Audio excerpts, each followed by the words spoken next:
ನಾವು ಭಾರತ ದೇಶಕ್ಕೆ ಸ್ವಾತಂತ್ರ್ಯವನ್ನು ತಂದೇವಿ. ಅದೇನು ಒಂದು ದಿವಸದ ಸಾಧನೆಯಲ್ಲ, ಒಬ್ಬ ವ್ಯಕ್ತಿಯ ಸಾಧನೆಯಲ್ಲ.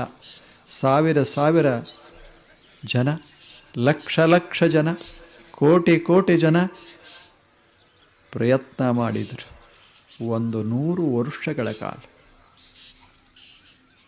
1857, ಅದಕ್ಕಿಂತ ಹಿಂದೆ ಒಂದಿಷ್ಟು 47, ಅಲ್ಲಿಂದ ಇಲ್ಲಿಯವರೆಗೆ 47ರವರೆಗೆ 100 ವರ್ಷಗಳ ಕಾಲ ಸಾಧನೆ ಮಾಡಿದರು, ಹೋರಾಟ ಮಾಡಿದರು. ಮಾಡಿದವರು, ಕಷ್ಟಪಟ್ಟವರು, ಪ್ರಾಣ ಕೊಟ್ಟರು. ನಾವೇನೂ ಮಾಡಿಲ್ಲ, ಆರಾಮದೇವಿ, ಅನುಭವಿಸಕತ್ತೇವೆ. ಇದರ ಪ್ರಜ್ಞೆ ಇದ್ದರೂ ಎಷ್ಟೋ ಭಾರತ ಸುಂದರ ಆಗ್ತದ. ಯಾರೋ ಮಾಡಿದರು.